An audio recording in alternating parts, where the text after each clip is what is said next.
ಪ್ರಧಾನಿ ನರೇಂದ್ರ ಮೋದಿ ರಷ್ಯಾದ ಮಾಸ್ಕೋದಲ್ಲಿಂದು ಭಾರತೀಯ ಸಮುದಾಯವನ್ನು ಉದ್ದೇಶಿಸಿ ಮಾತನಾಡಿದರು. ಈ ಕುರಿತು ಒಂದು ವರದಿ.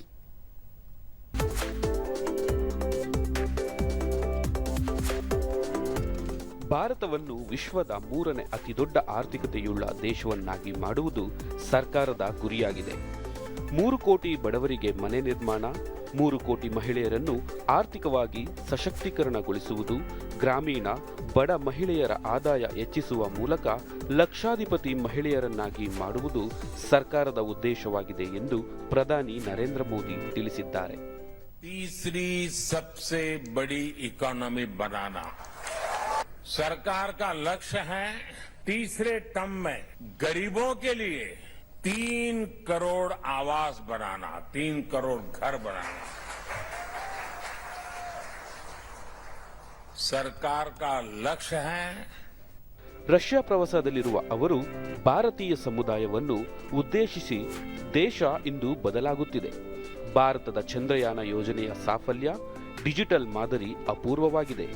ಭಾರತ ಡಿಜಿಟಲ್ ವಹಿವಾಟಿನ ಅತ್ಯಂತ ವಿಶ್ವಾಸಾರ್ಹ ಮಾದರಿಯನ್ನು ವಿಶ್ವಕ್ಕೆ ಕೊಡುಗೆಯಾಗಿ ನೀಡಿದೆ.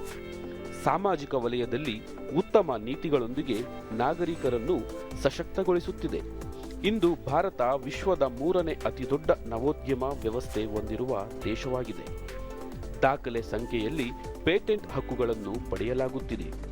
ಇದು ದೇಶದ ಯುವಜನತೆಯ ಶಕ್ತಿಯಾಗಿದೆ. ಇಡೀ ವಿಶ್ವ ಈ ಸಾಧನೆಯನ್ನು ನೋಡುತ್ತಿದ್ದು ನಿಜವಾಗಿಯೂ ಭಾರತ ಬದಲಾಗುತ್ತಿರುವುದರ ಬಗ್ಗೆ ಮಾತನಾಡುತ್ತಿದೆ ಎಂದು ಹೇಳಿದರು. आज भारत वो देश है जो चंद्रयान को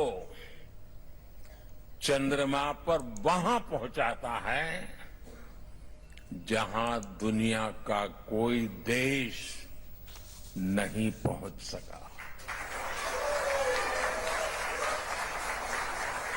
आज भारत वो देश है जो डिजिटल ट्रांजैक्शन का सबसे रिलायबल मॉडल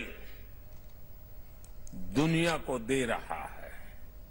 ಕೇವಲ 10 ವರ್ಷಗಳಲ್ಲಿ 40,000 ರೈಲ್ವೆ ಮಾರ್ಗಗಳನ್ನು ವಿದ್ಯುದೀಕರಣಗೊಳಿಸಲಾಗಿದೆ. ಡಿಜಿಟಲ್ ಪಾವತಿ ವ್ಯವಸ್ಥೆಯಲ್ಲಿ ದಾಖಲೆಯ ಪ್ರಗತಿಯಾಗಿದೆ. ಭಾರತ ವಿಶ್ವದ ಅತಿ ಎತ್ತರದ ರೈಲ್ವೆ ಸೇತುವೆ ನಿರ್ಮಾಣ ಮಾಡಿದೆ.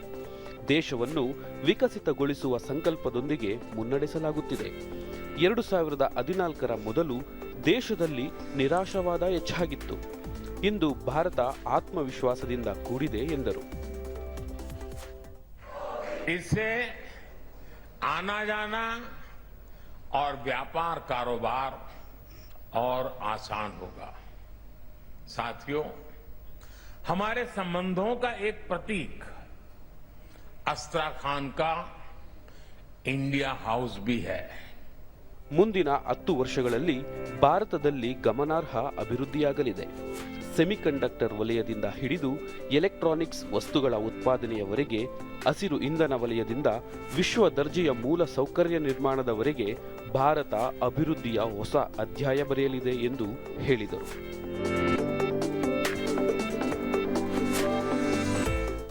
आने वाले 10 साल और भी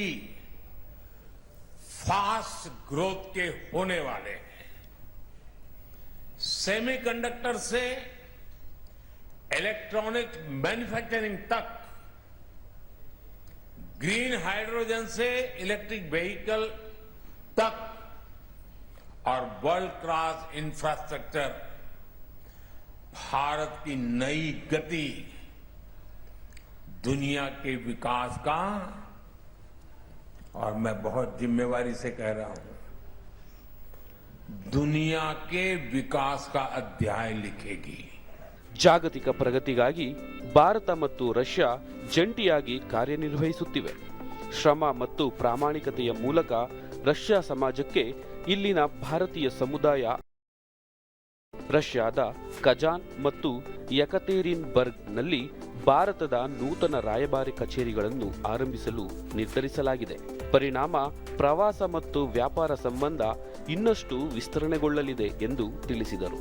कजान और युकातेरिनबुर्ग में 2 नए काउंसलेट खोलने का निर्णय लिया गया। हमारे रिश्तों की दृढ़ता अनेक बार परखी गई है और हर बार हमारी दोस्ती बहुत मजबूत होकर के उभरी है। भारत रूस की इसी दोस्ती के लिए मैं विशेष रूप से मेरे प्रिय मित्र प्रेसिडेंट पुतिन की लीडरशिप की सराहना करूंगा। ಈ ವೇಳೆ ವಿದೇಶಾಂಗ ವ್ಯವಹಾರಗಳ ಸಚಿವ ಡಾಕ್ಟರ್ ಎಸ್ ಜೈಶಂಕರ್ ಸೇರಿದಂತೆ ಹಲವರು ಉಪಸ್ಥಿತರಿದ್ದರು.